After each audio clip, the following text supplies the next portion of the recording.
far, maybe able to close this out. Over here in the bottom right, in the red, our Protoss player cheesing in that previous game. He is Samsung Galaxy Can Deer.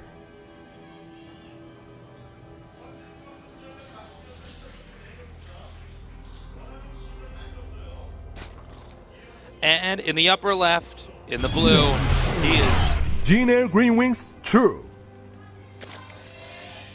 pretty badass Zerg here. Yes, he certainly really knows how to make the aggression work for him.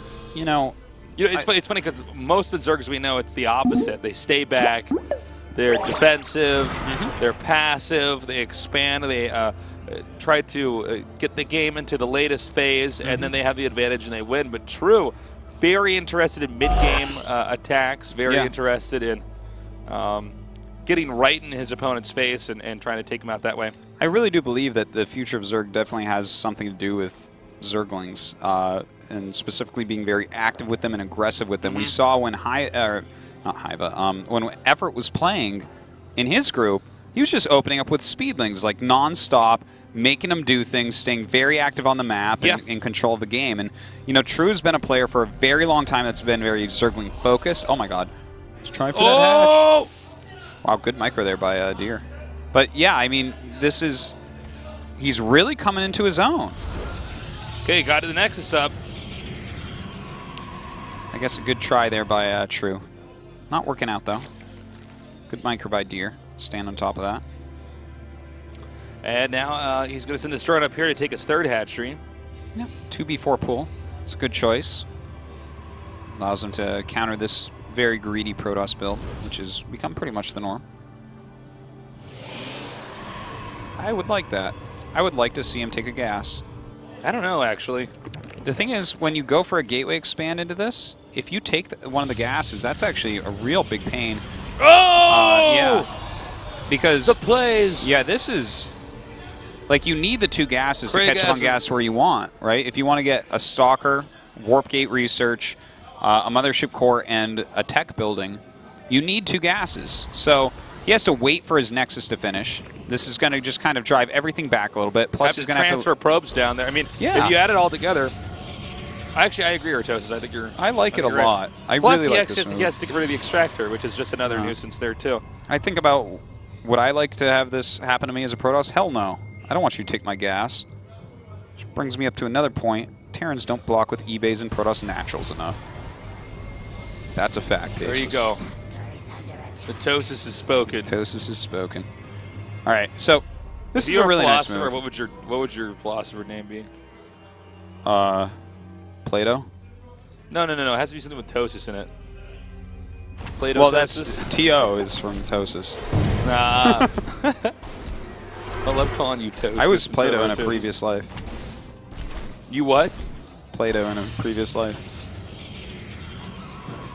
You know, previous life, Artosis, you were actually Play-Doh. That's what I said, actually, was Play-Doh. Oh, okay. I was going to wait for you to make a joke about Plato, and I was like, no, Play-Doh, like Gumby. Yeah. I'm, you know? Well, you were definitely Gumby as well in a previous life. Yeah, well, you were one of those pens that was in the bucket of pens on the desk. What? In the Gumby cartoons. I was not a pen. You take that back. No, you were. Oh, hold on. If we actually have a super fast third. expand. Okay, cool. Yeah. It's actually an excellent play here. This is the thing is, if you're scouting your opponent and he's going double hatch before pool, and then he goes into the pool and doesn't get speed. Oh, actually, this is not an excellent play, I would say, because the speed is halfway done. This is actually going to be kind of close. Zerg, if he spots it, it could just trigger a massive amount of speedlings, and there's. He's got to get it to fall apart very quickly for Protoss here. This would be actually a really quick 2-0 if that was the case. This actually, he might be safe just in time here. If he gets a walled-in cannon and is walling up at his natural, but he needs that completely walled-in cannon at his third. There's nothing for Zerg there to spot that third, right?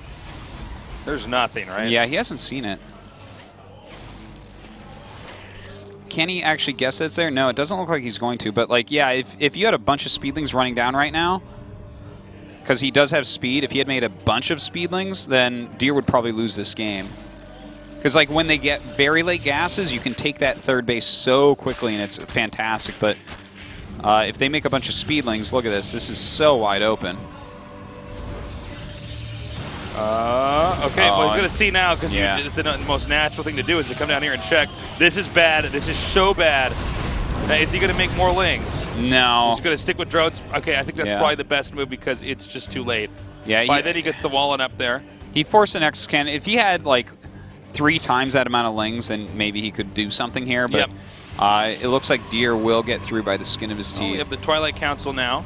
And Zealot attacks, or I guess just Protoss attack, about halfway done here. So the Evo chambers are now starting for True.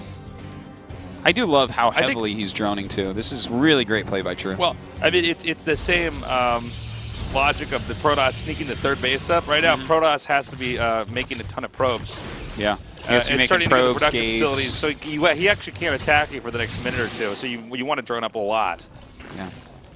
And in fact, 5 for gases. Count, we have 56 probes to 65 drones. 70 drones now. Yeah, and he's still pushing up that drone count a little bit. And this is really interesting because he just started +1 melee attack, and he got 5 geysers at once. So I think this is going to be to get like some upgrades, go right into layer. And I wonder if he's going to go Infestor or if he's going to go... Because look at where he's taking the space. If you want to go Zerglings into Swarm Host, you normally take the high ground one. The one in the middle. Yeah. Well, this one, it's further back, which I think you're right. It says he's not as much going for map control right now as he's powering up. Yeah, but powering up into what? What is his tech route here? And the thing is, True is the style of Zerg. Roach Warren, and he's getting melee attack and armor. Yeah. I really do wonder if he's going to go for something like Infestors here. I think that would be really neat to do in these types of spots. So we'll see about that. But we do have a Speedling counterattack coming up.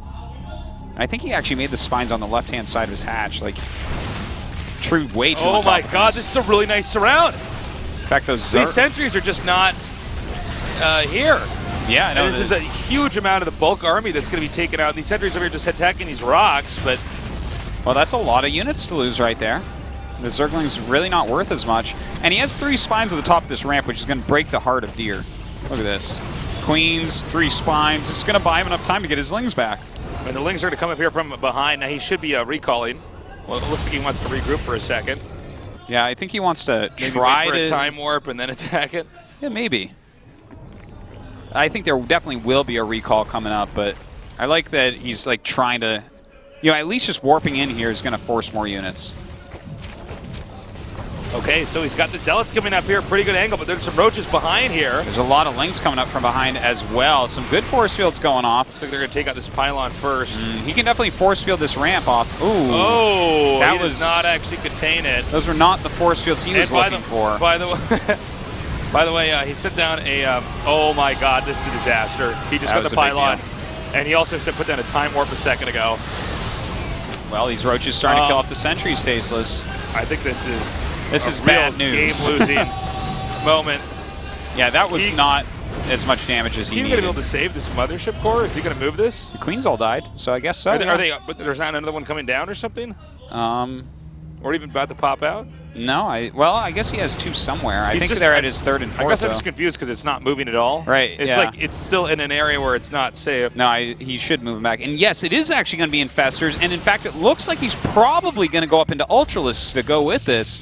And on in this type of situation, right, he's playing against no Robo units. He's playing against basically Sentry Stalker Zealot. He's getting great upgrades. He's going to have Infestors. I think Ultras is just fantastic here. Well, those force fields get thrown up here, but I think that Deer is just in so much trouble here. He lost all those sentries back there along with the rest of his army. The army set up his Guider, which is basically a mixture of tier 1 units, is just going to get wrecked with some good fungals and surrounds. It's so true. He's just making the Infestors now. This is also very annoying. I do like that move a lot. Looks like his army should be getting caught here. I don't know if there's more force fields in those 2 sentries, though, so maybe he can kill off a couple sentries or something. Nah, it doesn't look like it. Still, you know what? He's kept his opponent busy. He's getting that Ultra's Cavern. He has 5 Infestors on the way. maybe overextending with the roaches a little bit. He lost a group on the side. Okay, he's going to pull back with these because he can't lose too many units. The army is still very strong for Protoss here. You know, the problem is that Protoss has been thinned out so much, you know? He had to rebuild all that base, the basic units here. The Ultralisk Cavern on the way now. Zerg's got a lot of gas banked up. Yeah. I think Zerg's going to have this perfect comp coming up here. I agree with you completely. And the one thing that's not perfect, though, is his creep spread, which you really want for Ultraling. yeah, that's very true. Ultraling on creep, Protoss doesn't beat. Like, you better have a lot of air units. You want to beat that on creep. Okay. This army would never beat it, but you know what? He's pushing forward right now. He's already got all those stalkers before I can even finish the sentence. They are completely obliterated. He's going to come out here now. This is a very fungalable army. That's a new word, fungalable. Fungalable. And, okay, so nice force field there. Yeah. Protoss backs up. Definitely about the best force fields you could have asked for in that situation. But the Zealots are not getting too close here, and the Roaches are going to start tearing them apart. The Fungal's actually starting to really stack up. He's killed a lot of sentries with them. 3 so far dying the Fungal.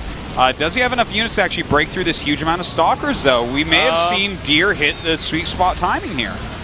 Yeah, well, the force fields were actually so ridiculously good. I mean, he used them all up, but that was definitely enough to turn the tide here. But let's see. It's just Stalkers and a very small number of Zealots. A few more now being worked in.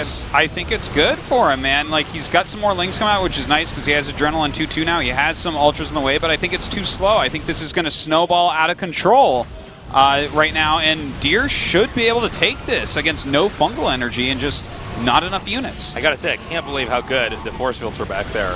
It was really fantastic. They just could not have been better all the way to the very end. When they weren't even completely covered everything, but just make it a small enough entrance for everything to come through there. I think True's going to be kicking himself over this. He may be. We do have 7 Ultras on the way. If only those things would hatch faster, maybe he'd have a shot, but he's lost his natural now. He's lost a lot of his infestors. Doesn't really have a whole lot more going on right now, but let's see. He's not leaving quite yet. Ooh. Well, that dies pretty fast. Okay. Yeah, that was an anticlimactic Ultra right there. Well, the thing is, his Ultras were all started at different times, so we see them just kind of like coming in slowly. Doesn't have enough altogether. If this army was together, then I think he actually can kill this all off, but streaming in like this is as cost and efficient as you can get.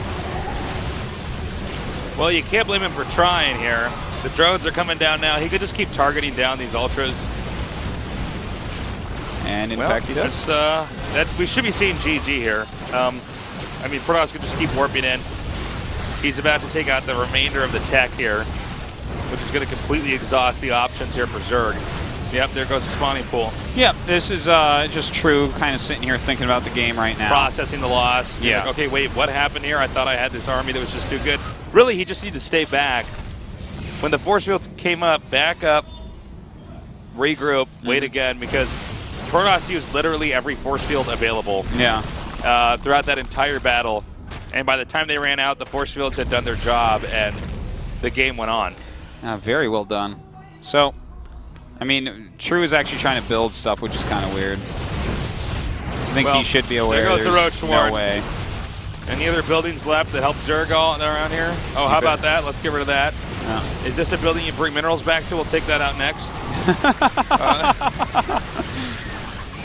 It's a good strat, Tasis. Yeah. Wow. Well, if you here's the thing, Artosis, is if you kill all the structures of your opponent, those are actually the losing conditions for the game. Yeah, it is. That's true. So Zerg is somehow still alive. Like somehow, like this is Bruce Willis and Die Hard. Like, well, it's not Bruce Willis and Die Hard because he is going to die. Yeah, it's not like a normal Die Hard. It's actually the bad guy in Bruce Willis and Die Hard. Where yeah, right now it looks like a Bruce Willis moment, but it's in fact not. I mean, you know what? Bruce Willis is basically the best actor ever at almost bleeding to death in every movie he's in. That's what we're seeing here with True, except that reality is going to kick in, and he is simply put just going to die. And you're just going to realize you can't actually fight off all those terrorists in that building, losing that much blood and running around. It's just not how it works. So, you know. Well, I mean, this is a really nice counterattack. No, I actually got to say, Zerg's handling this really well considering how unbelievably screwed he is. Yeah, it's like I mean, there's just no way, but the fact that he's like killing off nexuses at his opponent's base and whatnot is pretty neat. Yeah, it's pretty impressive. Like, he killed the natural. All right, well, Protoss won, guys. So there's almost no more buildings left. You're, all right. I just don't know what to say, guys. Well, I understand, you know, he's staying into the game. This guy is so good right now. He's like, well, I bet you against, like, a lower-level Protoss, he actually could win in a position like this. Like, he's actually going to end up probably killing every Nexus. It's pretty impressive. Yeah, it is. But it's also a bit futile. Yeah, True's buildings are, like, two extractors, it looks like. I mean, you'll get all the Nexus, but there's no drones, right? GG. Or very few. Cool, man. Deer wins that game. I gotta say, though, True looked pretty scary, actually managing to counter and hit all those buildings. He didn't just look pretty scary. He used, like, some different strats here. I love that he took his fourth somewhere else and went towards Ultras while getting Infestors. It didn't quite work out. Like, the timing attack there of Deer did break him. But it was close. If he had held that, he's in a huge advantage. If he had one Ultra, he could have popped out and ran over all the force fields and the game would have ended. Yeah, and maybe, what if he hadn't lost all those roaches? Like, yeah, they bought him some time, but he lost a big chunk of roach sling on the right-hand side of the map. That's true. You know, maybe if he was a little bit less wasteful, he can hold on a bit longer and make the game longer. But, well played there by Deer. I'm really into how True's been playing right now. Yeah, it's so much of his personality. Yeah, it does. He definitely has his own way of approaching the game.